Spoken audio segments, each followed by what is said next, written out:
Hi ನಮಸ್ತೆ welcome to Shweta ತ್ರಿಲೋಕ vlogs. ಇವತ್ತು ನಾನು ಸೆಟ್ ದೋಸೆ ಹೇಗೆ ಮಾಡ್ಕೊಳ್ಳೋದು ಅನ್ನೋದು ತೋರಿಸ್ತಾ ಇದ್ದೀನಿ.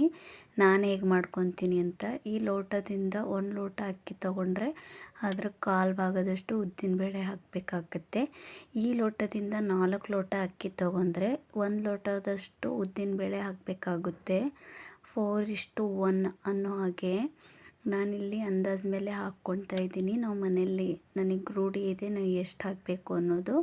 ನಿಮಗೆ ಮೆಜರ್ಮೆಂಟ್ ಒಬ್ಬೊಬ್ರಿಗೆ ಗೊತ್ತಾಗಲ್ಲಲ್ಲ, ಅವ್ರಿಗೆ ಹೇಳ್ತಿರೋದು ಮೆಜರ್ಮೆಂಟ್ ಹೇಗೆ ಮಾಡ್ಕೊಳ್ಳೋದು ಅಂತ. 4:1 ಹಾಗೆ ಮಾಡ್ಕೋಬೇಕು. ಇದರಲ್ಲಿ ಕಡಲೆಬೇಳೆ ಹಾಕಿದರೆ ಹಾಕ್ಬೋದು, ಇಲ್ಲಾಂದರೆ ಸ್ಕಿಪ್ ಕೂಡ ಮಾಡ್ಬೋದು. ಸೆಟ್ ದೋಸೆ ಮಾಡೋದ್ರಿಂದ ಕ್ರಿಸ್ಪಿ ದೋಸೆ ಮಾಡ್ತೀವಲ್ಲ ಆವಾಗ ಬೇಕಿದ್ರೆ ಜಾಸ್ತಿನೇ ಹಾಕ್ಕೋಬೋದು. ಸ್ವಲ್ಪ ನಾನು ಸಾಬೂದಾನ ಕೂಡ ಸೇರಿಸ್ಕೊತಾ ಇದ್ದೀನಿ, ಯಾಕಂದರೆ ದೋಸೆ ವೈಟ್ ಬರಲಿ ಅನ್ನೋ ಕಾರಣಕ್ಕೆ. ಮತ್ತು 1 ಹಿಡಿಯಷ್ಟು ಅವಲಕ್ಕಿ ಹಾಕ್ಕೊತಾ ಇದ್ದೀನಿ. ನೀವು ಟೀ ಲೋಟ ಐತಲ್ಲ ಅದರಿಂದ 1 ಲೋಟ ಹಾಕ್ಕೊಂಡ್ರೆ ನಡೀತುತ್ತೆ. 4 ಲೋಟ ಅಕ್ಕಿ ಹಾಕ್ಕೊಂಡ್ರೆ 1 ಲೋಟ ಉದ್ದಿನಬೇಳೆ, 1 ಲೋಟ ಅವಲಕ್ಕಿ ಹಾಕ್ಕೋಬೇಕು. ಆ ಮೆಜರ್ಮೆಂಟಲ್ಲಿ ಹೇಳ್ತಾ ಇರೋದು. ಈ ಥರ ಕಿವುಚಿ ಚೆನ್ನಾಗಿ 3-4 ಸಲ ವಾಶ್ ಮಾಡ್ಕೋಬೇಕಾಗುತ್ತೆ.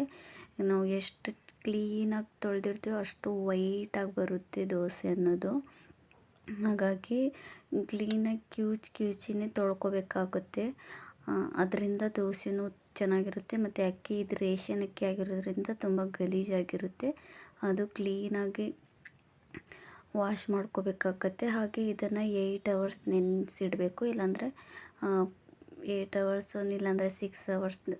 ಹಾಗೆ ಬೆಳಿಗ್ಗೆ ಒಂದು 12 o'clock 11 o'clock ಯಾವಾಗ ಆಗುತ್ತೆ ಆವಾಗ ನೆನೆಸ್ಕೊಳ್ಳಿ. ನೀವು ಮಿನಿಮಮ್ 6 ಅವರ್ಸ್ ಅಂತೂ ನೆನೆಸ್ಕೋಬೇಕು. ಆದ್ರೇ ದೋಸೆ ಸಾಫ್ಟಾಗಿ ಬರೋದು. ಇವಾಗ ಬ್ಯಾಚ್ ವೈಸ್ ರುಬ್ಕೊತೀನಿ ನಾನು. 2 ಸಲ ರುಬ್ಕೋಬೇಕು, ಅಷ್ಟಾಗ್ತದೆ ನಂದು. ನಿಮಗೆ ಎಷ್ಟು ಸಲ ಆಗುತ್ತೆ ಅಷ್ಟು ಸಲ ನುಣ್ಣಗೆ ರುಬ್ಕೋಬೇಕಾಗತ್ತೆ. ತುಂಬ ಸಾಫ್ಟಾಗಿರಬೇಕಾಗತ್ತೆ. ತುಂಬ ತೆಳುನೂ ಬೇಡ, ತುಂಬ ಗಟ್ಟಿನೂ ಬೇಡ. ತುಂಬ ತೆಳ್ಳಗೆ ರುಬ್ಕೊಂಡ್ಬಿಟ್ರೆ ನಾವು ಹಿಟ್ಟನ್ನೋದು ಹುಳಿ ಆಗಿಬಿಡುತ್ತೆ. ಹಾಗಾಗಿ ಬೇಕಿದ್ದರೆ ಬೆಳಿಗ್ಗೆ ನಾವು ನೀರು ಸೇರಿಸ್ಕೋಬೋದು.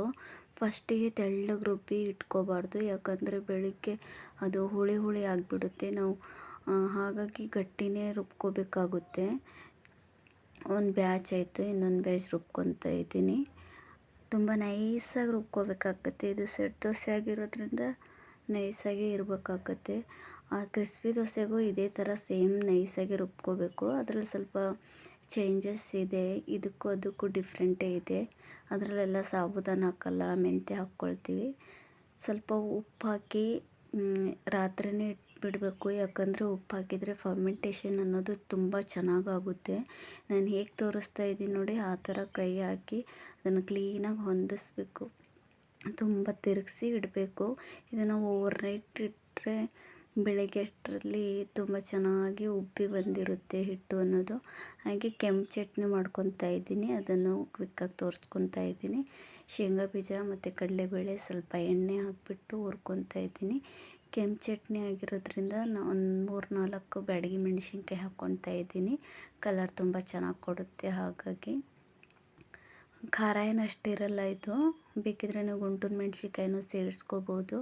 ನಮ್ಮ ಮಕ್ಕಳು ಖಾರ ತಿನ್ನಲ್ಲ, ಹಾಗಾಗಿ ನಾನು ಖಾರ ಜಾಸ್ತಿ ಬೇಡ ಅಂತ ಒಂದು 3 ಹಾಕ್ಕೊತಾ ಇದ್ದೀನಿ. ಸ್ವಲ್ಪ ಕಾಯಿ ಹಾಕ್ಕೊತಾ ಇದ್ದೀನಿ.